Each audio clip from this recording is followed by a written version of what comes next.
Seja qual for a sua idade ou época da sua vida, é preciso fé e coragem para deixar que Deus desenvolva um sistema de raízes em sua vida, a fim de que você possa produzir fruto que permaneça. A constância, o contentamento e a gratidão são desafios diários para que sejamos firmes nos propósitos de Deus. Você está onde está, porque Deus plantou você nesse lugar. Firme e aprofunde suas raízes. É nesse alicerce que Deus fará grandes coisas. Enraizado, os lugares escondidos onde Deus desenvolve você. Glória a Deus, irmãos. Boa noite. Que a graça, a paz e a misericórdia do nosso Senhor Jesus seja com a sua vida, com a vida da igreja hoje e sempre. Amém? Amém. Glória a Deus. E eu convido você, nesse momento, a abrir a palavra do Senhor no Evangelho de Mateus, capítulo 20, a partir do verso 25. Mateus 20, 25. Vamos para a sétima e penúltima mensagem da série Enraizado. Os lugares escondidos onde Deus desenvolve as suas raízes. Bênção essa série. Mateus 20, 25. Assim vai dizer a palavra do Senhor: vocês sabem que os governantes das nações as dominam e as pessoas importantes exercem poder sobre elas. Não será assim entre vocês. Ao contrário, quem quiser tornar-se importante, algumas traduções vão dizer grande, entre vocês deverá ser servo.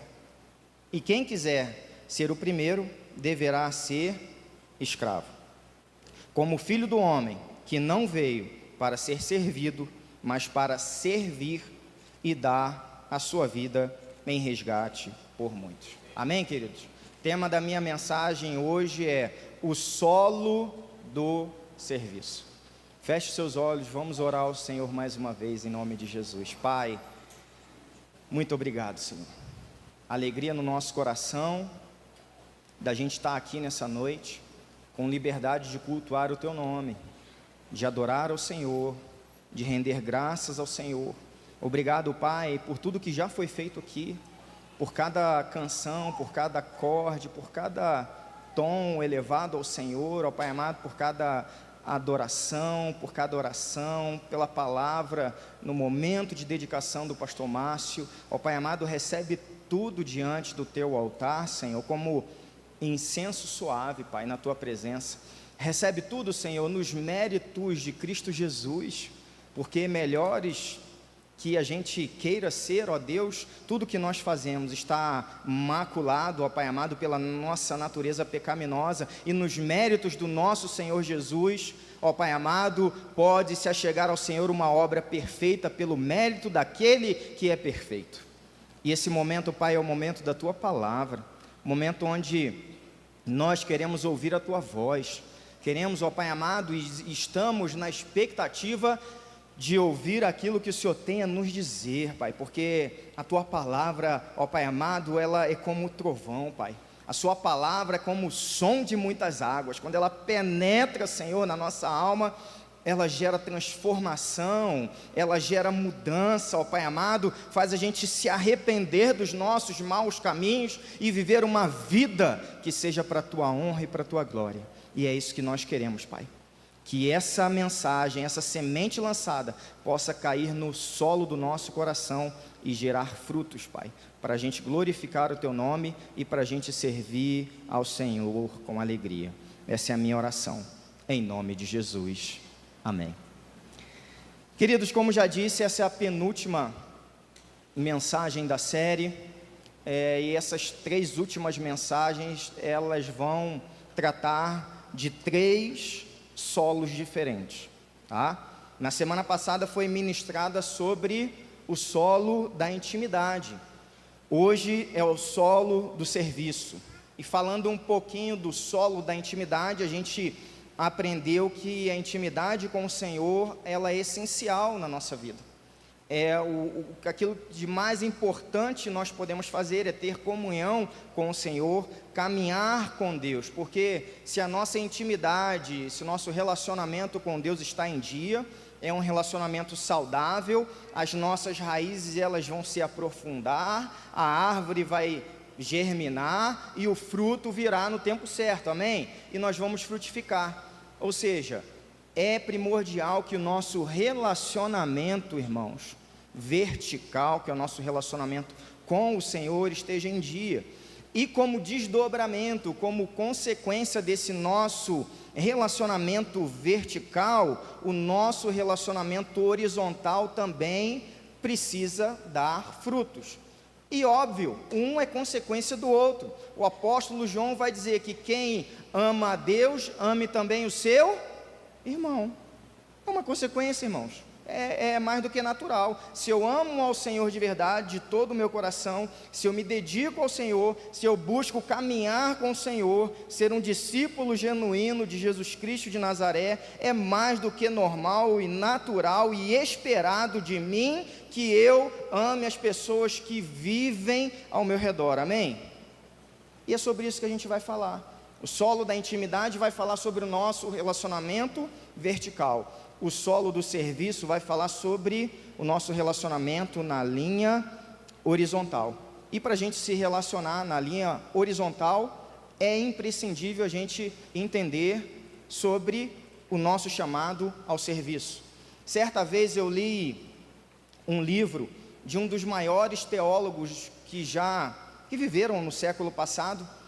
Eu tenho certeza que a maioria aqui já ouviu falar sobre ele, que é John Stott. E ele escreveu um livro de mais ou menos quase 400 páginas. Eu tenho esse livro quase que como um livro de cabeceira. O título dele é Ouça o Espírito, Ouça o Mundo. Vezes, assim, vira e mexe, eu me debruço sobre esse livro, vou fazer alguma pesquisa, buscar inspiração para alguma mensagem nesse livro. Esse livro, ele é muito bacana. Aliás, tudo que você tiver a oportunidade de ler, né, de ter acesso, de consumir de conteúdo de John Stott, faça, porque é um teólogo fantástico. Além da intelectualidade dele, da inteligência, era um homem que tinha piedade, fé no coração, uma chama de, no peito, um amor por Jesus e por pessoas, algo tremendo. Então, leia John Stott se você tiver a oportunidade. E nesse livro, irmãos, Ouça o Espírito, Ouça o Mundo, ele vai falar que Deus, de acordo com os dons, talentos, até a personalidade que Ele já nos deu, até também com as experiências de vida que nós passamos, o Senhor nos chama para vocações específicas e individuais, porque nós somos particulares, não é verdade, irmãos? Então, de acordo com quem nós somos, envolvendo nossos talentos, os dons e tudo que nós temos e somos, Deus vai nos chamar para uma obra específica. Aquilo que Deus me chama a fazer, eu vou fazer, eu preciso fazer. Aquilo que Deus te chama a fazer no seu trabalho, eu não tenho como fazer, até porque começa pela barreira física e geográfica, porque eu não estou lá no seu trabalho, e você que é chamado para isso. Então, John Stott vai falar sobre esse chamado específico, mas também no livro ele vai discorrer sobre uma vocação geral, sobre um chamado universal que Deus dá para todo crente em todos os tempos, em todas as épocas. E aí ele divide esse chamado geral específico nos 7 chamados. E eu quero passar, é interessante vocês conhecerem, para vocês entenderem quais são os chamados de Deus para a sua vida. Ele subdivide isso em 7, a saber, o primeiro, comunhão com Jesus. 1 Coríntios 1,9 vai dizer: fiel é Deus, o qual os chamou a comunhão com seu Filho Jesus Cristo, nosso Senhor. Segundo chamado, liberdade. Paulo vai falar aos Gálatas: irmãos, vocês foram chamados para a liberdade, porém o apóstolo faz uma ressalva: mas não usem essa liberdade para dar ocasião à vontade da carne. Terceiro chamado, geral e universal para todo crente, ele é chamado à paz. Que a paz de Cristo seja o juiz em seu coração, visto que vocês foram chamados para viver em paz. Amém, irmãos? Então, fazendo um parêntese bem breve aqui, se a sua casa é um lugar de guerra, tem algo errado, amém? Porque Deus te chamou para viver em paz. A paz e a harmonia deve habitar a sua casa e o seu lar, amém? Quarto chamado, nós somos chamados à santidade. 1 Coríntios 1:2, ele diz, o apóstolo Paulo, a igreja de Deus que está em Corinto, aos santificados em Cristo Jesus e chamados para serem santos. Quinto chamado, nós somos chamados a testemunhar. Atos 1:8 vai dizer, mas vocês receberão poder quando o Espírito Santo descer sobre vocês e serão minhas testemunhas. O sexto chamado, nós somos chamados, por incrível que pareça, no lugar onde se prega o evangelho soft, o evangelho que Jesus é o ursinho carinhoso, você não vai ouvir isso, mas aqui nesse lugar, como a palavra de Deus é pregada na íntegra, você precisa saber que você é chamado ao sofrimento. Apóstolo Pedro, só viu, glória a Deus, do Silvio. O apóstolo Pedro vai dizer na sua primeira carta, capítulo 2, verso 20, mas se vocês suportam o sofrimento por terem feito o bem, isso é louvável diante de Deus, para isso vocês foram chamados, pois também Cristo sofreu, no lugar de quem, irmãos? No seu lugar, no lugar de vocês, deixando exemplo para que sigam os seus passos, ou seja, se Jesus seguiu os passos do sofrimento, eu como discípulo, eu tenho que seguir o caminho do meu mestre. Posso ouvir um amém da igreja? Amém, né, irmãos? Amém, né?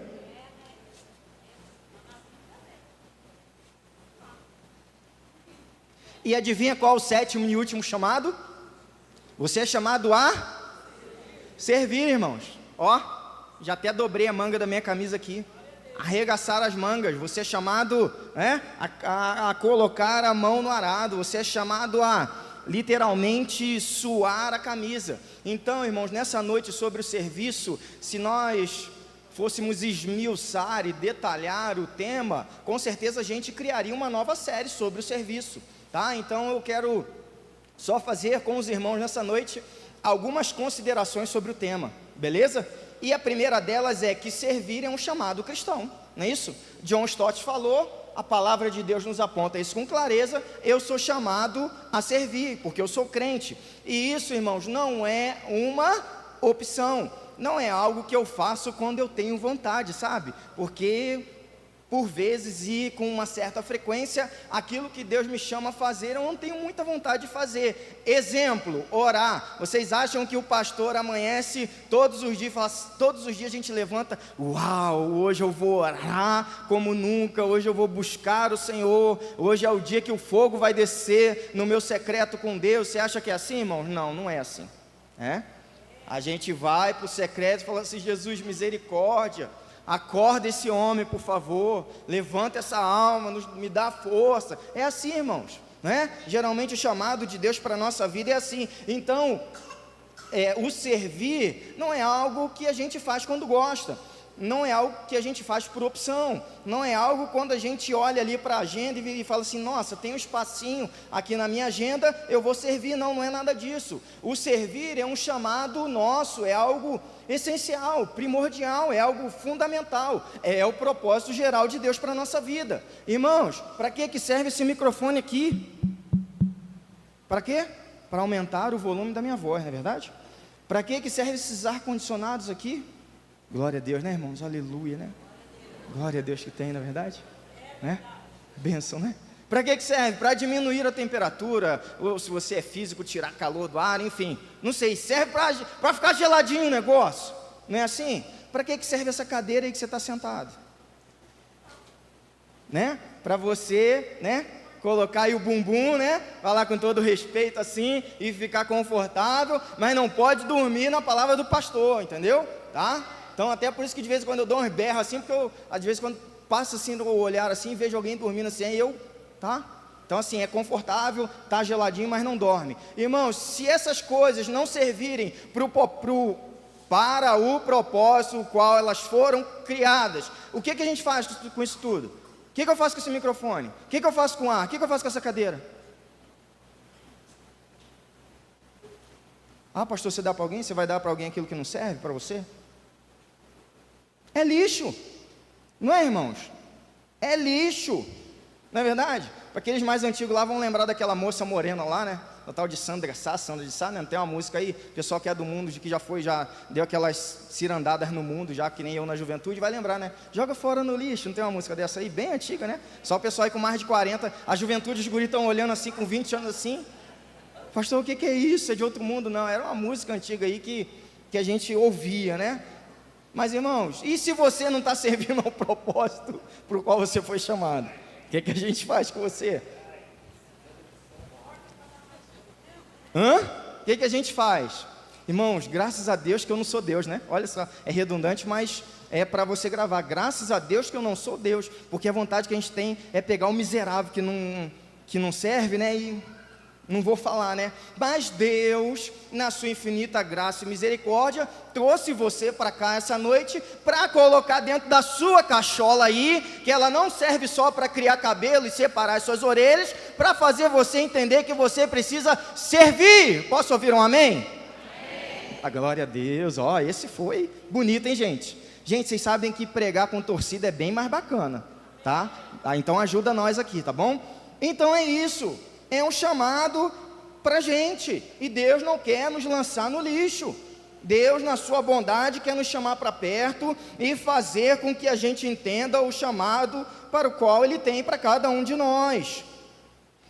Essa é a primeira verdade. A segunda verdade é que Deus me amou e me serviu primeiro. Vou repetir: Deus me amou e me serviu primeiro. Posso ouvir um amém? Isso é maravilhoso, irmãos. João 15, verso 13: ninguém tem maior amor do que aquele que dá a sua vida pelos seus amigos. Se Deus dissesse para a gente, vocês precisam servir. Se Deus nos dissesse, vocês foram criados para servir. Irmãos, isso já nos bastaria, não é verdade? Deus falou, a água parou, irmão. Se Deus falou que eu nasci para isso, quem sou eu para contrariar, né? Os caras que são meio malucos aí, que acham que, né, que pode, não, eu me sinto um pássaro, eu vou bater asa, vou do 10º andar e vou voar. Não vai. Ah, eu sou homem, mas eu me sinto mulher. Não rola. Se Deus falou que é homem, se Deus falou que é mulher, enfim. Então, bastaria Deus ter dito, olha, eu criei vocês para servir. Isso nos bastaria, para a gente atender ao chamado, amém? Bastaria, irmãos. Só que Ele fez mais. Esse chamado, irmãos, ao serviço, ele ganha uma outra dimensão. Ele se torna muito mais forte. Ele se torna muito mais atrativo para nós. Por quê, pastor? Porque Deus nos chama a fazer aquilo que Ele já fez primeiro por nós. Olha que maravilha isso. Se eu falo, Silvio, faça algo para mim, por favor, e além do pedido eu digo, olha, Silvio, eu já fiz isso no passado, olha, isso que eu estou pedindo para você é factível, é possível, esse pedido vai em direção ao Silvio com muito mais força. A mensagem que eu estou transmitindo é, olha, é possível, olha, você consegue, olha, dá para realizar. Então esse é o chamado de Deus. Por isso o Senhor fez primeiro por nós, e fez, irmãos, numa intensidade que para a gente é inconcebível, vai além do nosso entendimento. O Senhor Jesus, Ele entregou a nossa vida, a vida dele, melhor dizendo, por nós, e não existe e não existirá ato de amor, bondade e serviço maior do que esse.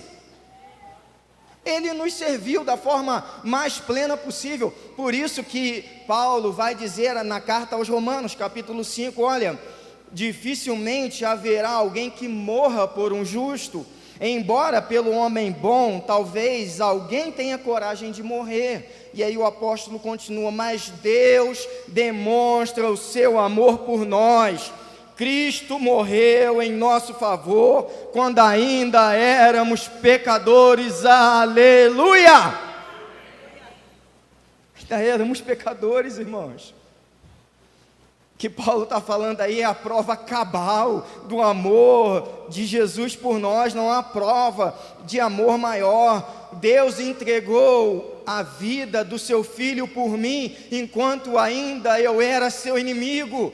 Quanto ainda, como Paulo fala aos Efésios, eu estava morto nos meus delitos e pecados, eu estava alheio às promessas, eu andava de costas para Deus, eu zombava de Deus, eu era um pervertido, eu era um escarnecedor, eu era um zombador, eu era um desgraçado, eu escarnecia a fé, eu zombava do crente, eu bebia, eu fazia isso, eu fazia aquilo, e mesmo assim o Senhor me amou e me serviu, me dando a sua própria vida.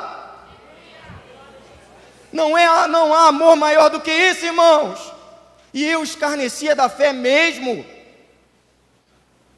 Já falei isso aqui talvez mais de uma vez. Aos 18 anos, quando eu voltava da balada às 3 horas da manhã, eu encontrava a minha mãe às 3 horas da madrugada, de joelho orando, e eu zombava da minha mãe. Eu falava assim: mãe, a senhora está maluca, mãe?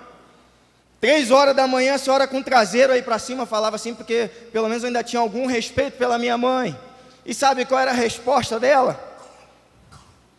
Nenhuma, porque ela estava falando era com Deus, irmãos. Você não precisa, para mudar as pessoas, falar com as pessoas. Você precisa falar com quem criou as pessoas. Então você está sendo machucado no seu relacionamento, no seu casamento, pelo seu marido, pela sua esposa, fala com Deus. Você está sendo zombado, está passando por luta no seu trabalho, não vai desabafar no Facebook, no Instagram não, irmãos. Vai botar o joelho no chão e vai falar com Deus. Fala com quem resolve. Vim de tradição católica, chega de falar com quem não pode me atender, chega de falar com o intermediário, eu vou falar com aquele que resolve a minha vida. Jesus é aquele que resolve a minha vida, irmãos. E eu tenho que dirigir minha oração a Ele.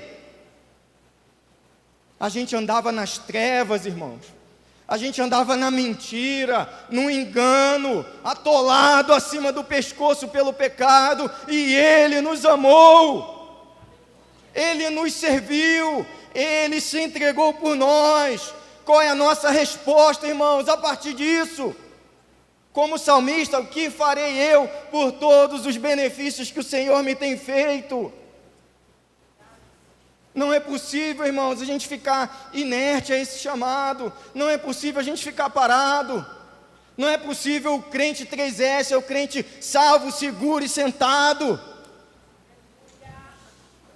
Não dá, irmãos. Não dá, porque se o Espírito Santo descortina essa verdade para a gente, se o Senhor ilumina o nosso coração e a nossa mente para tudo isso que Ele fez, não dá para a gente ficar parado, não dá, isso nos constrange, isso nos envergonha, não dá para continuar com os braços cruzados. A gente entendeu, porque aqui a palavra ela é pregada, a gente entende aqui nesse lugar o que Jesus fez por nós, então não dá mais para viver como se Jesus fosse secundário na nossa vida, como se eu fosse lá ouvir o que Jesus tem a dizer para mim, num tempinho meu. Não dá para eu continuar vivendo como se Jesus fosse um apêndice ali da minha vida, e eu fosse vivendo, tocando os meus projetos, cuidando da minha vida como se eu fosse dono dela. Não dá, irmãos. Não dá, porque quando eu olho para o meu passado, eu andava na via adulta de um município para o outro, de Belford Roxo para Nova Iguaçu, no ano 2000, com 18 anos, faz a conta, aí você vai saber quantos anos eu tenho. Eu andava com um tempo a 200 por hora, bêbado, embriagado de um lugar para o outro, vum, vum, para um lado e para o outro. Foi a misericórdia, irmãos. Foi a misericórdia do Senhor. Talvez o que o Senhor me diz agora é o seguinte: talvez você esteja aqui vivo ainda à base da misericórdia do Senhor. Você está tocando a vida, ninguém está sabendo o que você está fazendo, mas o Senhor está sabendo, porque não há oculto para Ele. Ele lança a luz em tudo que está escuro, e você está à base da misericórdia. É dia de acertar, irmãos. É dia de acertar, porque eu poderia estar morto hoje, se não fosse a misericórdia. É dia de acertar, tá? 2 Coríntios, capítulo 5, verso 14, Paulo vai dizer: gente, o amor de Cristo nos constrange. Eu fico constrangido quando eu olho para o Calvário. Eu fico constrangido quando eu vejo quando eu imagino a cena através dos filmes do Mel Gibson e tudo mais. Eu fico constrangido quando eu fico imaginando o derramar do sangue do Senhor, o cravo nas mãos e nos pés, a coroa de espinho, as chicotadas nas costas. Isso nos constrange, amor, irmãos.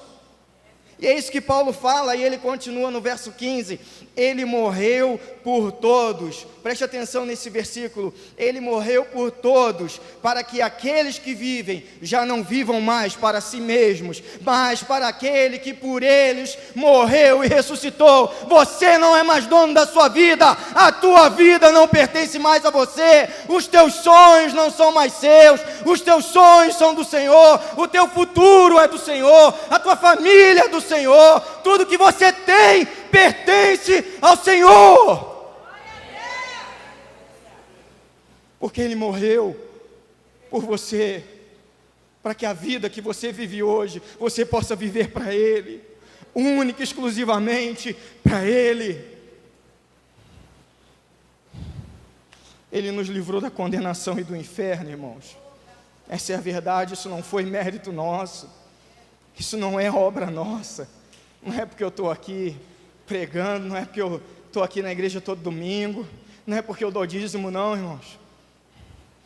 Eu fui livre e liberto do inferno porque Jesus me salvou, Ele me libertou, Ele me tirou do império das trevas e me transportou para o reino do seu Filho amado.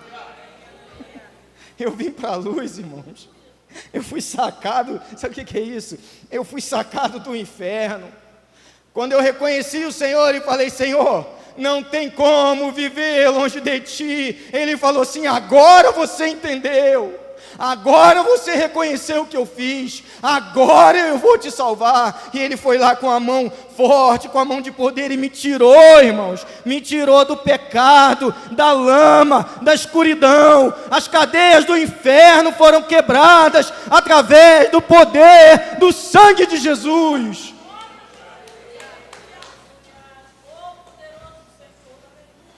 Foi Ele que nos libertou, irmãos. O herói é Ele. Esse é o básico do Evangelho. Ele morreu por mim. Ele me livrou de toda condenação para que eu viva por Ele, para Ele, através dEle, para o serviço dEle. Percepção que eu tenho, irmãos, quando eu olho assim, sabe? No geral, e quando eu falo isso, não estou dizendo da realidade da igreja memorial, não, mas quando eu dou uma passada assim de olhar e oro ao Senhor e faço as minhas percepções assim sobre a igreja brasileira, a impressão que eu tenho, eu posso estar enganado, tá, irmãos? Que o crente moderno, o cristão hoje em dia, ele olha assim para o sacrifício de Jesus como é que eu vou dizer, como se fosse uma esmola de Deus para a gente. Sabe? Toma aí. Eu vou colocar meu filho lá na cruz, mas toma aí, é para dar uma melhoradinha na vida, na sua vida. É para você, quando você quiser, sabe, aquela promoção lá no seu emprego, aí você ora e usa o nome dele como uma senha de cartão, sabe? Só quando você estiver apurado, assim, só de vez em quando, tiver um negócio ruim para você, aí você faz uma oração lá e usa o nome dele, que aí você, né, vê se dá certo. Toma aí, essa esmola aí. E parece que o povo vive assim: Senhor, o Senhor morreu para mim, beleza, bacana, eu entendo, mas eu estou aqui no culto, quando pede para eu ficar em pé eu fico, na hora da oração fecho os meus olhos, quando no louvor o líder da equipe pede para eu levantar minha mão, eu levanto, eu até dou uma oferta, né? Mas assim, na boa, de segunda a sábado, deixa eu viver minha vida, deixa eu fazer o que eu quero, deixa eu fazer minhas maracutaia e meus trambique no serviço, deixa eu tratar minha esposa que nem um cavalo, deixa eu ser omisso com o meu filho, deixa eu satisfazer a minha carne na pornografia, deixa, Senhor, deixa, no outro domingo eu volto. Aí a gente vai caminhando assim, entendeu? Nem eu, nem o Senhor, a gente vai vivendo de boa assim, e a gente vai sendo feliz. Sabe, eu confesso o teu nome, eu converso como um crente, só que eu vou viver como um ateu, Senhor. Eu vou viver dessa maneira, e parece que é essa percepção que eu tenho, irmãos. Essa percepção que eu tenho das coisas. As pessoas vão vivendo dando migalhas para o Senhor, sabe? Como se aquilo que receberam de Deus, que foi Jesus Cristo, tem a música, né? O melhor de Deus ainda está por vir. Não, o melhor de Deus já veio. Jesus Cristo de Nazaré, o nosso Senhor. Então parece que a gente vai dando migalhas para Deus, porque Deus, ele, na realidade, aquele sacrifício há 2000 anos atrás foi só uma esmola, assim, sabe? Só para a gente, entendeu? Para dar uma ajudinha, assim, dar um empurrãozinho na gente, assim, só para isso. E aí o apóstolo Pedro vai dizer: pois vocês não sabem que não foi por meio de coisas perecíveis como a prata ou o ouro que vocês foram redimidos da sua vã maneira de viver transmitida pelos seus antepassados, mas pelo precioso sangue de Jesus. Você foi comprado a preço de sangue. Não foi ouro e foi prata, não. Se reunisse toda a riqueza do mundo, não seria capaz de ter o valor para ser a moeda de troca pela sua vida. Só Ele poderia te substituir, porque o lugar do Calvário era meu, o lugar do Calvário era seu, os cravos eram para mim, a coroa de espinho era sua, a morte era sua e era minha, mas Ele nos substituiu. A teologia fala isso: Jesus é o sacrifício substitutivo de Deus. Nem toda a riqueza do mundo, irmãos, compraria a nossa vida. Quem entende isso, não dá uma resposta ao Senhor diferente, a não ser escravo dele. E as pessoas vão dizer: você precisa ser livre, você é o cara, você é independente, você pode, vai, repete comigo, você pode, não faça um recorte na minha fala, pelo amor de Deus, vai, repete comigo, você pode, você pode, você pode, você não pode nada. Você não é independente, eu não sou independente, eu não sou o cara, só se eu for dizer para vocês que eu sou o cara de pau, que tento viver longe de Jesus. Eu preciso das pessoas, as pessoas precisam de mim, eu até posso, eu até consigo, mas só em Cristo Jesus, o nosso Senhor. Só nele, irmãos. Por isso que Paulo vai dizer: eu tudo posso naquele que me fortalece. Eu aprendi a viver tendo muito e tendo pouco. Eu aprendi a ter alegria na fartura e na necessidade. Aí sim você pode dizer que você pode, que você consegue todas as coisas. Terceiro ponto, terceira verdade: o maior é quem serve. Amém? Repita comigo: o maior é quem serve. Esse é o maior, irmãos.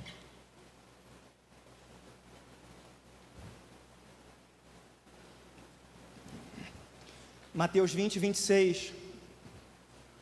O Senhor vai dizer: quem quiser ser grande entre vocês, deverá ser servo.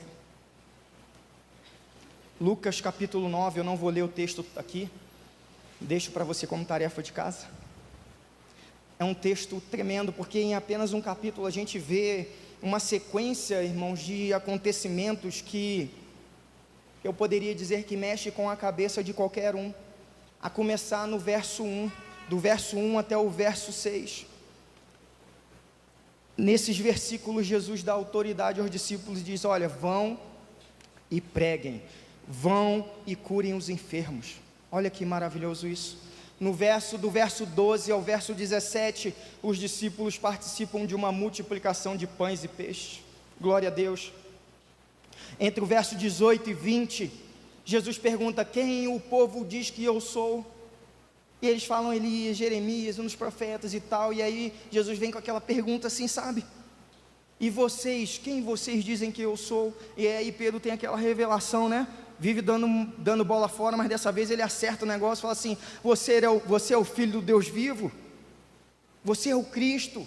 Você é o enviado de Deus? Aí continuando ainda no capítulo 9 de Lucas, do verso 28 ao 36, a gente vê Pedro, Tiago e João, que não estão no barquinho, mas estão no monte. Eles têm a experiência de ver Jesus transfigurado, e ao lado de Jesus Moisés e Elias.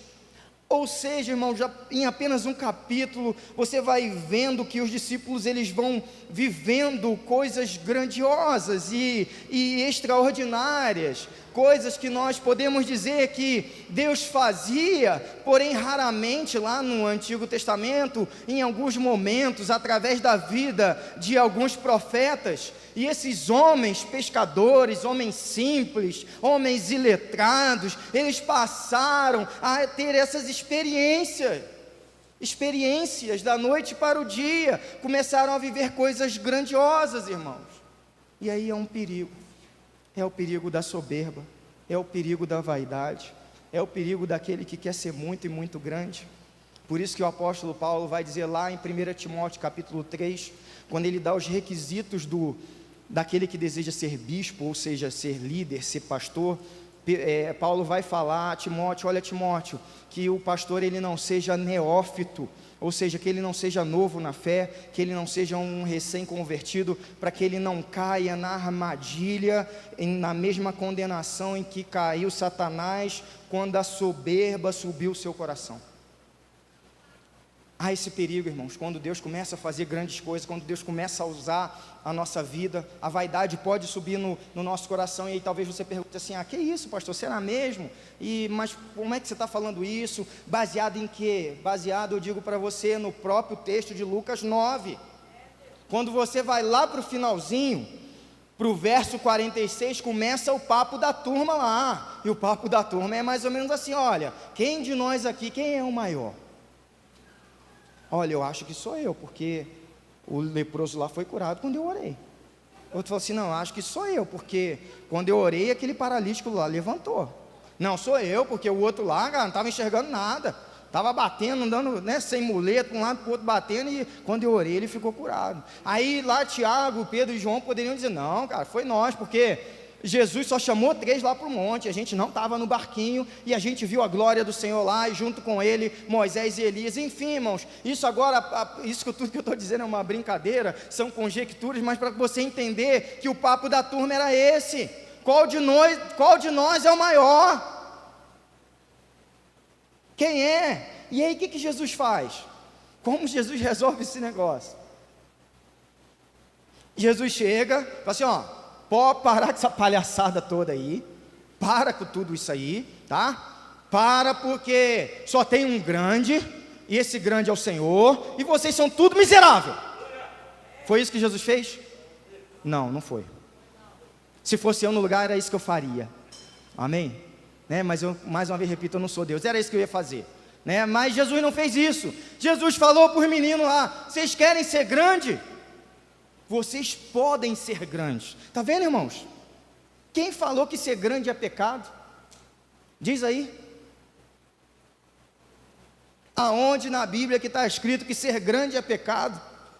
Não é, porque Jesus não tesourou o papo dos meninos, não. Jesus falou assim: vocês querem ser grande? Vocês podem. É só servir. É só servir que você vai ser grande.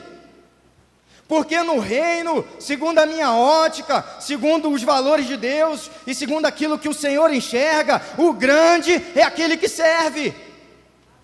Esse é o grande. A gente assumiu um conceito errado de grandeza, irmãos, e a gente vive segundo a cosmovisão do mundo. A gente vive de acordo com os valores que o mundo coloca goela abaixo para a gente. E a gente vai achando que grandeza é um monte de coisa, mas não é. Grandeza é quem serve. E a gente vai tendo dificuldade, e isso é por parte do mundo e de Satanás, do sistema que governa o mundo de hoje. Isso é estratégico. Por quê? Porque o mundo quer que você passe vergonha ao dizer que você é um servo. Porque o mundo vai dizer que você está em posição inferior, que você é fraco, que estão montando em você, estão abusando de você, estão te fazendo de trouxa. Você está servindo. Ah, mulher, por que você estava limpando essa casa aí? Homem, não, cara, o que você chega em casa e vai lavar a louça? Que papo é esse? Você chega do trabalho, trabalha o dia todo, se cansa e vai ainda para a pia lavar a louça? Não, cara, isso é coisa de mulher. Só vi ali o Rafa levando uma olhada, irmãos, que... Eu vi, desculpa, eu não guardei segredo, oh, Jesus, perdão. Mas tudo bem, vamos continuar. Por quê? Por que você vai servir? Tá levando cutucada aí não, Antônio? Não? Glória a Deus, brincadeira tudo, tá, gente? Você está em posição inferior, você não pode servir, cara. Isso é coisa, vai acabar com a tua autoestima, vai te desvalorizar, né? Imagina teus colegas do serviço sabendo que você ajuda tua mulher com a tarefa das crianças, mano. Na hora que era hora você tá vendo o Corinthians lá, mano. Vai com Corinthians, você e tudo pro inferno. Vai mesmo. Vai.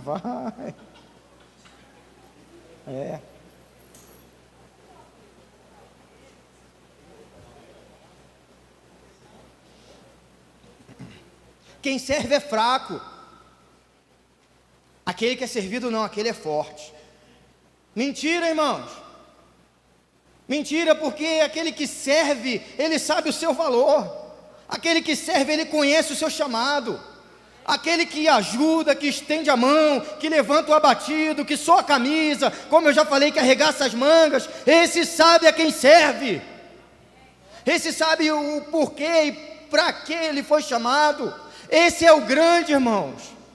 É aquele que levanta, é aquele que ajuda, é aquele que dá apoio, é aquele que intercede, é aquele que fala, olha, nós vamos junto, eu posso até demorar um pouco mais na caminhada, mas você vai comigo e vamos embora. É esse que é o grande para o Senhor. O mundo vai socar na tua cabeça, você tem que ser servido. Todo mundo tem que estar ao teu redor, você tem que ser o cara das milhares curtidas, dos milhões de likes, a tua vontade tem que prevalecer, a tua opinião não, cara, a tua opinião ela não pode ser contrariada, questionada, debatida, você falou, virou lei e acabou. O teu desejo é aquilo que é mais importante. Vai com curtida, vai, milhões te conhecendo. Aí no dia você chega diante daquele que tem que te conhecer e ouve assim, apartai-vos de mim, pois eu não te conheço. Vai, só olhar, olha para isso aqui, você vê a quantidade lá, vê a carga horária lá de Instagram, só você vê lá, ele denuncia, né? Você vê lá a hora lá. Aí depois você não pode dizer que não tem tempo para ter comunhão com Deus. O Instagram é duro, hein? Aí é desse jeito, irmãos. Mas não é assim que Jesus fala, olha, entre vocês não será assim. Pode ser lá fora, irmãos. Mas no nosso meio, no nosso convívio, dentro das nossas reuniões, nos nossos pequenos grupos, não pode ser assim. Se estiver sendo assim, está errado. Grande, irmãos, é aquele que diz, eu limpo, eu carrego a cadeira, deixa que eu vou varrer. Olha, você está apurado, eu entendo você, pode deixar que eu fico até o final, eu fecho. Grande é aquele que na tua empresa, você larga a tua xícara de café, aonde, sei lá onde, você nem lembra onde, e depois a xícara desaparece. Quando você vai pegar o próximo café, mais tarde ela já está limpinha, lá na copa e na cozinha, e você não sabe nem quem lavou, você não sabe nem o nome da mulher, e você só dá falta dela, quando ela está de atestado, que não tem alguém lá para lavar a tua xícara de café. Essa é a grande. É essa que serve. O grande, irmão, são os irmãos da intercessão que chegam aqui 5 horas, 5:30 e vão para a sala aqui, colocar o joelho no chão. Vão orar pela tua casa, pela tua família, pelo teu trabalho. Vão orar para que tu não seja cabeça dura e que a palavra de Deus possa entrar na tua mente e no teu coração e gerar transformação. Esses irmãos são os grandes, e a gente não sabe nem o nome deles, mas eles estão lá, domingo após domingo, orando e intercedendo, e não só aqui, todos os dias, e inclusive de madrugada. Esses são os grandes do reino, irmãos. Quer saber quem são os grandes? São esses. Sabe quem é o grande? Aquela irmãzinha que abre a sua casa para o pequeno grupo, chega no dia, ela limpa tudo, ela limpa as cadeiras, ela organiza tudo, ela faz o café, ela deixa o ambiente tudo cheirosinho, deixa tudo preparado. Quando você chega lá à noite, já está tudo pronto para você poder cultuar o Senhor com os irmãos. E ela não sobe no púlpito aqui nos domingos não, irmãos. Não pega microfone não, não está diante de holofote não está sendo filmado não. Quem serve são aqueles que estão nos bastidores, irmãos. Aqueles que estão por detrás da câmera. Como tinha um menino aqui, ó, ele está aqui, ó, está sentado, mas ele está aqui, ó, atrás da câmera aqui, ó, está servindo. Um dia, vou falar para você que está vendo esse vídeo, não sei se você está vendo esse vídeo agora ao vivo ou num momento futuro. Sabe que se você está vendo essa mensagem, eu tenho certeza que Deus está falando com você, mas tem um irmão, tem um homem de Deus precioso atrás dessa câmera, que está filmando para poder abençoar a sua vida, tá? Em nome de Jesus. É assim que funciona o reino, irmãos. Os grandes do reino são esses, que vão servindo de dia, de noite, de segunda a sexta, semana após semana, e o reino vai avançando, o reino vai se expandindo, e ninguém exatamente sabe o que eles fazem, somente Deus, que vê e enxerga todas as coisas. Esses são os grandes do reino, amém? Você quer ser grande? Quero. A minha segunda pergunta é, para quem você quer ser grande? Você quer ser grande para o teu Instagram, para as menininhas? Você quer ser grande no teu trabalho, na tua profissão? Ou você quer ser grande para o Senhor? A partir de hoje você já sabe. Se você quiser ser grande para o Senhor, arregaçando as mangas e servindo. Amém, irmãos? E a gente precisa servir as pessoas que estão perto da gente. Ame o seu próximo. Quem é o próximo? Quem está próximo. Simples assim, quem está perto. Quem está perto. As pessoas que estão no nosso redor, no nosso convívio, são essas pessoas que precisam ser servidas e amadas, porque, irmãos, amar é servir. João vai dizer isso na sua primeira carta: não amemos de palavra nem de boca, mas em ação e em verdade. Que papo é esse de não amar de boca e amar de ação? Que negócio é esse? É servir. Amor é serviço, irmãos. Amor é atitude. Shakespeare está equivocado, esse negócio do amor sublime, sabe, do Romeu e da Julieta. Para com isso. Amor é ação, é atitude. O sentimento vem depois disso tudo. Amém? É isso. Tua família precisa ser abençoada por você, homem de Deus. Você precisa abençoar a sua família. Você precisa zelar pela sua família, pela sua esposa, pelos seus filhos. O seu ambiente de trabalho, as pessoas estão, irmãos, estão sedentas, elas estão precisando de apoio, elas estão precisando de socorro, elas estão clamando com a alma, clamando por ajuda. E você é que está lá para fazer a diferença. Mas você precisa ser o quê? Você precisa ser disponível. Você precisa se dispor. E aí eu falo isso, irmãos, porque a gente vive num tempo de uma correria, até dentro da igreja, de um ativismo tão frenético que a gente não tem tempo para ninguém. Há 15, 20 anos atrás, eu lembro bem disso aí, a regra era o quê? A pessoa tinha o quê? Tinha um emprego.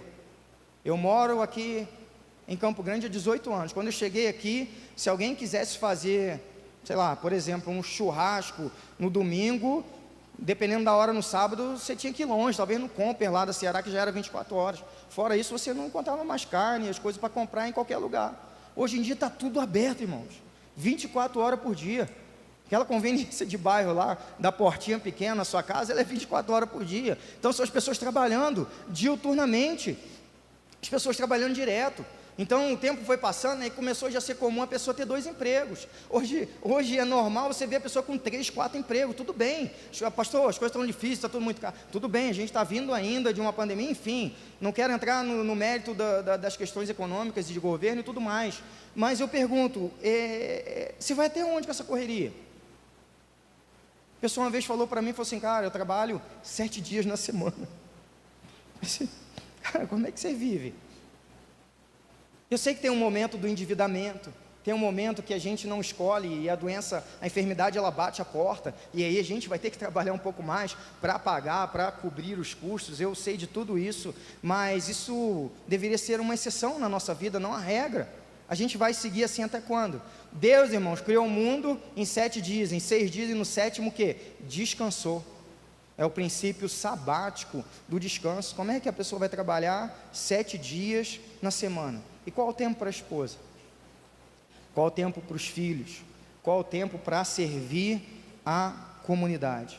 Infelizmente, em igrejas grandes, assim até como a nossa, como a PIB, igrejas maiores, não é difícil, não é raro você ver pessoas que, quando o pastor fala assim, que o amor de Deus o Pai, que começa a impetrar a benção, a pessoa já pirulita, já capina fora, e aí você, se for parar para perguntar com a pessoa frequenta a igreja, uma comunidade há anos, ela nunca participou de um ministério da igreja, ela nunca ajudou em uma atividade daquele lugar que ele está domingo após domingo. A gente precisa rever os nossos valores, irmãos. A gente precisa rever. Desculpa eu estar falando algumas coisas assim. Quem me conhece aqui, a igreja me conhece, sabe que eu amo esse lugar.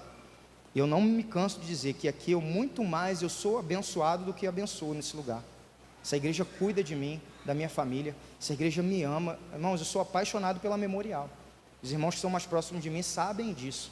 Mas o meu papel como pastor é não deixar você pecar em paz. Você pode até pecar, mas em paz. Você, depois da minha mensagem, você não vai pecar não, irmão. Não vai mesmo. Não vai. Pode continuar atolado, vai indo. Mas que paz você nunca mais vai ter depois de ouvir minha palavra, não.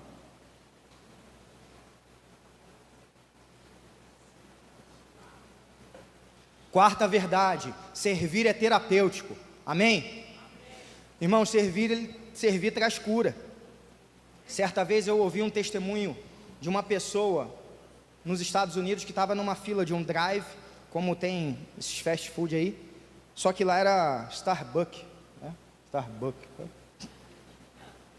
E o cara passou lá para comprar um café, e ele teve um desejo, ele olhou para o retrovisor, nem conseguiu identificar a pessoa que estava atrás dele, e quando ele chegou na atendente, assim, na menina, ele falou assim, olha, deixa pago o café mais caro que você tem aqui, eu já vou pagar agora.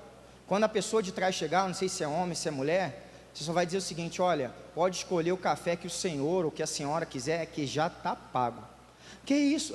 Só diz que o café está pago, pede para ele ou para ela escolher e diz o seguinte para essa pessoa, olha, você é especial, você é amado, você é amada por Deus. E foi embora. Diz que a atendente, aquela menina ficou assim, irmãos, sabe? Aquela alegria que invadiu o coração, e eu não sei o final do testemunho, porque o homem que contou o testemunho foi embora, não ficou para saber, mas eu pergunto para você, você sabe por que isso acontece? Eu vou dizer para você, não que eu tenha necessidade de usar a ciência para validar a palavra de Deus ou o meu sermão, nada disso, mas pesquisas mostraram que quando você pratica um ato de serviço, um ato de bondade, e isso é desinteressado, ou seja, não tem a barganha, não tem nenhuma, sabe, nenhum jogo de toma lá da cá, que é algo realmente de altruísmo genuíno, diz essa pesquisa que é liberado no seu corpo um hormônio chamado ocitocina. Perdão aí o pessoal da área de saúde, tá? Eu sempre que entra assim um pouquinho em alguma área, se eu estiver falando alguma coisa fora de contexto, mas em linhas gerais, esse hormônio é um hormônio chamado hormônio do amor ou hormônio do parto também. Ele é conhecido porque depois que a mulher, na hora do parto, ela tem aquela dor desgraçada, ela pega a criança no colo assim, e aquele amor invade o coração dela, e é a ocitocina. É porque Deus recompensa com ocitocina, entendeu? Então, sabe, Deus dá o escape, né, irmão? Não é verdade? Então é a ocitocina que é liberada ali. Então essa pesquisa falou que quando a gente serve... Gente, vocês estão rindo demais hoje. Ainda bem que a Raquel não está aqui, estava na feira cultural lá dos meninos lá. Senão você ia falar assim, amor, você fica fazendo piada sem graça. Mas eu não estou fazendo piada. Deixa eu avançar aqui, que senão daqui a pouco o pastor Eduardo põe o relógio aqui para apitar. Então isso é liberado, irmãos. Esse hormônio do bem-estar, sabe? Esse hormônio da alegria. Esse hormônio também promove laços sociais. Então, toda vez que você serve de forma desinteressada, isso acontece. Olha como Deus é perfeito. Já é um mecanismo dentro do seu corpo já, de recompensa imediata, por você estar fazendo aquilo para o qual você foi criado. Olha como é tremendo. Obviamente você vai ter outra recompensa, e a maior dela, a maior de todas, é na glória, mas ali Deus já está te recompensando. Irmãos, Deus é tremendo. Por isso que a gente bate tanto na tecla que essa é a visão da igreja, que é o PGM. O PGM é uma pequena comunidade onde as pessoas elas cuidam e são cuidadas, elas servem e são servidas, elas abençoam e são abençoadas, e ocitocina é liberada de forma geral, todo mundo fica alegre, tem prazer de estar reunido, há o laço, há a comunhão, gera paz, gera alegria e gera cura, irmãos. Cura, é terapêutico servir. Você só vai descobrir isso depois de você colocar a mão na massa. Certa vez a gente estava aqui, não sei se o pastor Márcio vai lembrar, a gente estava aqui no espaço, numa reunião de novos membros. Abrindo um parêntese, vai ter o próximo sábado, tá? Se você quer se tornar membro da Memorial, dia 18 às 14 horas, encontro de novos membros, tá? No aplicativo tem um link lá para você fazer a inscrição. A gente estava aqui, e aí os irmãos aqui sentados, e lá na ponta ali, mais ou menos onde está o Zé, ali a Luciane, ali, naquela região ali tinha uma irmã, e a gente aqui, os pastores aqui na frente, o pessoal falando, se apresentando e tudo mais, só que estava todo mundo aqui assim, virado para cá, aquele grupo, né? Quando foi chegando, assim por fileira, quando foi chegando perto da irmã, a irmã lá atrás, ela começou a chorar, e aí a pastora Angélica estava próxima assim, a gente tudo olhando, a pastora foi lá, na irmã, abraçou, orou e tudo. E aí quando eu vendo aquilo ali, Deus tocou no meu coração. E aí Deus falou assim: você sabe por quê que ela foi acudida e ela foi cuidada, recebeu o apoio de imediato? Porque vocês estavam em forma de pequeno grupo, vocês pastores estavam olhando para ela. Não era só o culto da nuca. Silvio, você sabe quem está atrás de você? Sabe? Se você não sabe quem está atrás de você, imagina você saber o que ele está sofrendo. Você sabe? É o Jonas que está atrás de você.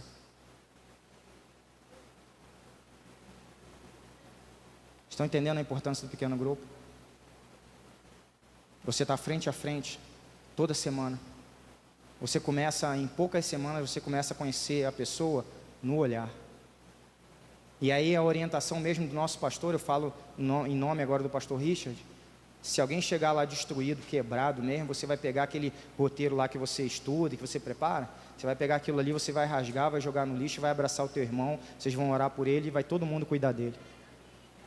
Pequeno grupo, sabe por quê? Porque onde as pessoas servem, ali existe cura, ali existe o derramar de Deus. Então, se você ainda não participa de um pequeno grupo, procure um dos facilitadores de pequeno grupo que estão aqui nessa noite. Levanta uma de suas mãos, por favor. Fiquem em pé, em nome de Jesus, rapidinho. Fiquem em pé aí, os facilitadores de pequeno grupo. São esses irmãos aí, ó. Tá? Procure cada um deles aí no final. Se você não tá? Procure um pequeno grupo, tá? Tem lá atrás também Delmar e Maressa, tá? Tem a irmã Cleide lá, tá? Cleide está lá também, tá bom, gente? Então procure um pequeno grupo, porque você precisa de cura. Tá? E no culto, não estou desvalorizando o nosso culto, tá? Nosso culto, nossa celebração é importantíssima, mas a gente diz que é o culto da nuca. Você não sabe o que teu irmão atrás está sofrendo. Amém?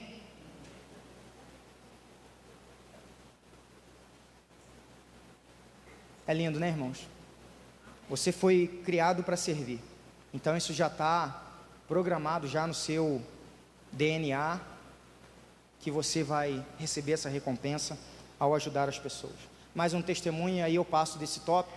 Certa vez um jovem, ele entrou num restaurante, ele tinha perdido a mãe, e ele entrou no restaurante, bateu o olho assim, numa mesa tinha algumas senhoras, e ele olhou para uma delas, parecia muito com a mãe dele.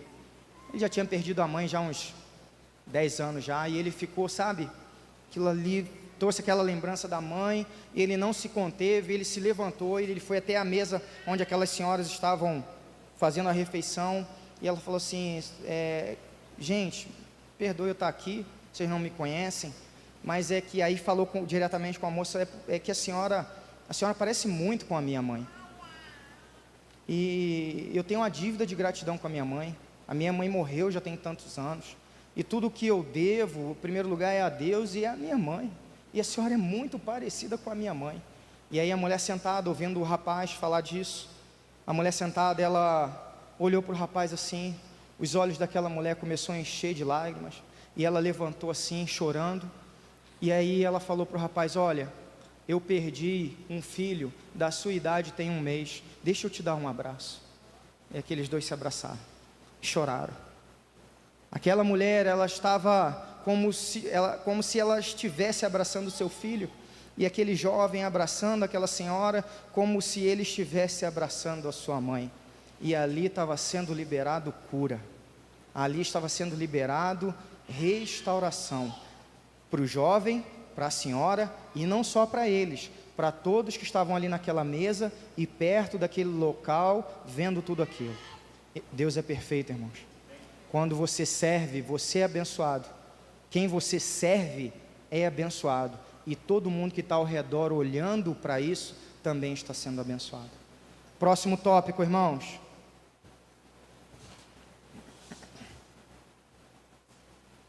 O reino, ele é maior. Jesus falou: a minha comida consiste em fazer a vontade daquele que me enviou e realizar a sua obra. Irmãos, se você é crente em Cristo Jesus, não quero te dar um balde de água fria, mas você, a partir do momento que se entrega a Ele, você não tem mais os seus planos, os seus sonhos e as suas metas, tá? São os planos do reino, as metas do reino e os propósitos do reino, porque você serve a um reino. A sua missão é promover esse reino, é trabalhar para a expansão desse reino, é anunciar os valores desse reino, é viver para esse reino. Amém, queridos? Então, assim, a gente precisa entender que qualquer coisa que a gente faça fora do projeto de Deus, que não tenha como objetivo ser a favor do reino, vai ser perda de tempo. E é isso que a gente tem visto: pessoas gastando energia, gastando tempo e perdendo suas habilidades. Salomão, no livro de Eclesiastes, vai dizer que isso é o quê? É correr atrás do vento. E Jesus fala: eu vos escolhi, eu vos designei para ir e darem fruto. E fruto o quê? Fruto o quê? Quem sabe? Permaneça. João, capítulo 15, verso 16. Irmãos, o que é esse fruto que permaneça? É uma obra que serve para a eternidade. O seu fruto, ele só vai permanecer se você estiver vivendo para o reino. Porque se você estiver vivendo para você, o seu fruto vai perecer. 1 Coríntios capítulo 3, Paulo fala isso, que todas as nossas obras, elas vão ser provadas pelo fogo. E se for para o reino, o seu fruto vai passar pela prova do fogo, porque é um fruto que permanece. Mas se o seu fruto for só para você, só para a sua casa, para o seu deleite, para o seu futuro, o seu fruto vai virar o quê? Não vai ser um fruto, vai ser uma palha, vai queimar no fogo. Então a gente precisa entender isso. Como que você tem investido o seu tempo, a sua energia, o seu talento, o seu vigor? Irmãos, a nossa EBD é algo tão tremendo. Eu fico tão maravilhado com os professores que dão aula, irmãos. Agora, vocês acham que são... E a gente olha que é basicamente o mesmo time, muda um ou outro ali, mas será que numa igreja como a nossa, são só aqueles irmãos que têm essa habilidade intelectual, essa competência de olhar e ter esse discernimento na palavra assim, e falar assim: não, eu posso abençoar a minha igreja dando uma aula de EBD para os juniores, para a juventude, para a igreja como um todo, fazer um curso da família, daqui a pouco ser um facilitador do curso da família. Será que são os mesmos, irmãos? Vocês entendem? Serviço, irmãos. O reino, ele é maior. E agora meu horário já está avançado, eu caminho já para o último ponto da minha mensagem, o sexto e último ponto. Fure a orelha e sirva ao Senhor. Pastor, que papo é esse? É modinha? Não, não é. Ai, Jesus, eu pensei num negócio aqui nada a ver. Pensei que se um dia um namorado da Rebeca chegar lá em casa com a orelha furada, eu não sei o que eu vou fazer. Nada a ver com a mensagem, né? Mas foi o pensamento que veio na minha cabeça. Nada contra você que tem a orelha furada, tá, irmãos? Assim, também não é nada a favor, né? Mas foi só...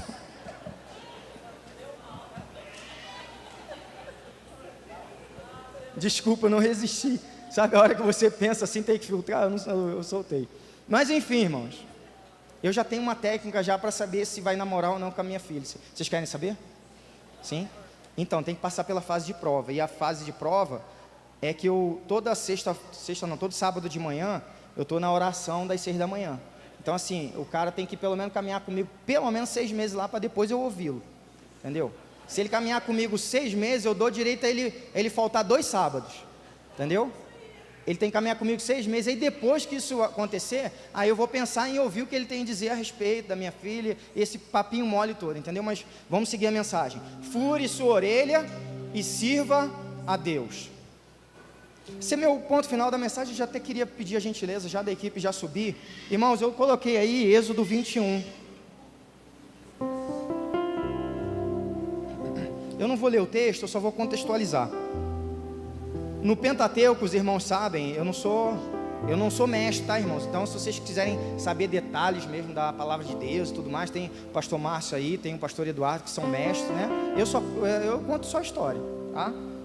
Mas o contexto disso aí é o seguinte: aqui está falando das leis sobre a escravidão. E aí, mais ou menos até o verso 6, vai falar do hebreu que compra outro hebreu como escravo. Ou seja, o israelita que tem como escravo outro israelita. E aí a regra diz o seguinte, Arnaldo, a regra é clara. O hebreu que é o escravo, ele vai servir por 6 anos. 6 anos ele vai servir. No 7º ano, ele vai ser liberado, porque a dívida já foi paga,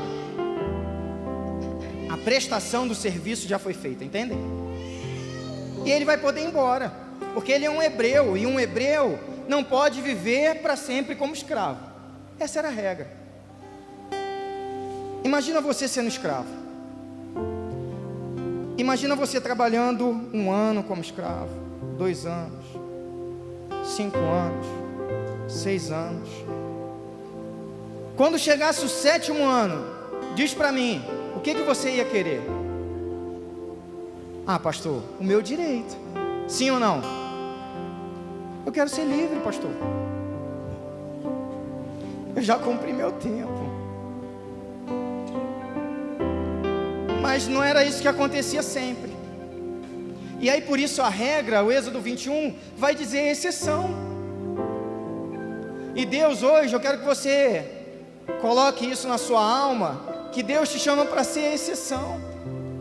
Eu ministrei para os homens na quarta-feira, que Elias, ele estava chateado, porque no tempo de idolatria, de Acabe e de Jezabel, ele estava achando que só ele servia ao Senhor, mas o Senhor falou para ele, Elias, ainda existem 7.000 que não dobraram o joelho a Baal.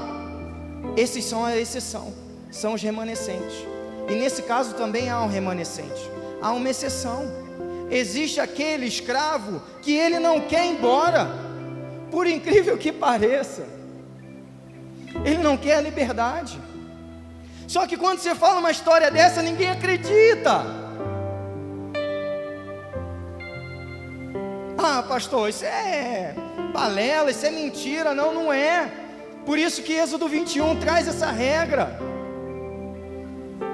E aí o texto vai dizer o seguinte, olha, mas se após os 6 anos de trabalho, estou parafraseando o texto, o escravo não quiser ir embora, ele disser, eu quero servir para sempre o Senhor, isso pode acontecer. E aí você que é o dono do escravo, você vai na porta da cidade, você vai na praça, você vai no lugar onde tem as autoridades, para você ter bastante testemunha. Você vai levar esse servo, você vai levar um instrumento chamado sovela, que é aquele instrumento pontiagudo que a gente fura o couro.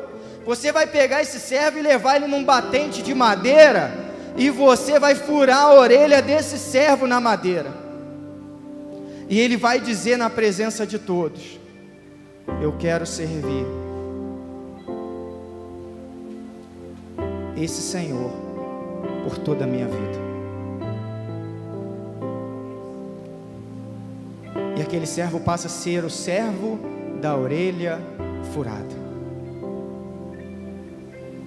O Senhor nessa noite quer furar a sua orelha. O povo de Deus no passado era circuncidado. Se você não sabe o que é isso, procura de novo o pastor Márcio. E aí Paulo vai falar assim: olha, a circuncisão que vale é a circuncisão do coração.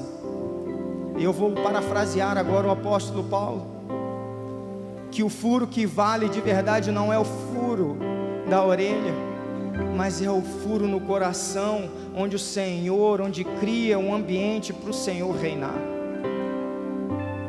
Fure sua orelha e decida servir ao Senhor por toda a sua vida.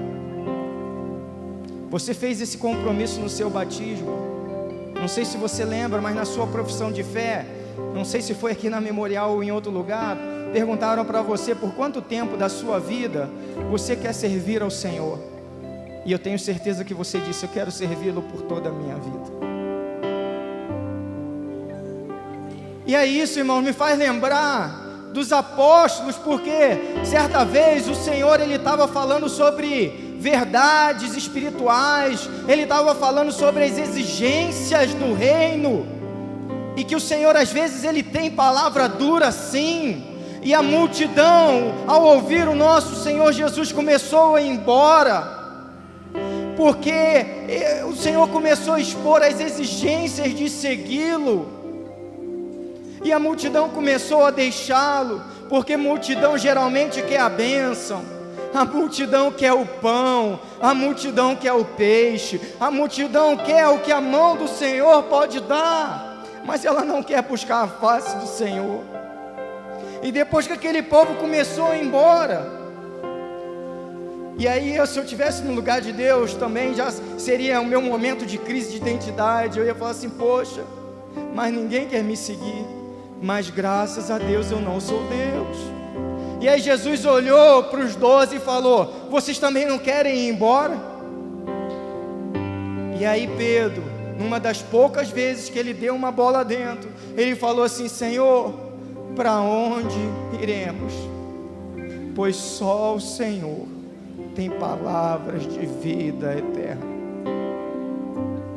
Aquele servo furou a orelha, porque ele se sentiu amado, acolhido e protegido no lugar e no ambiente, na propriedade daquele Senhor. É dessa mesma maneira que nós nos sentimos diante de Jesus, da sua graça, da sua proteção e da sua misericórdia, ao ponto da gente dizer para Ele: Senhor, para onde nós iremos? Para onde você vai, irmão? Para onde você vai?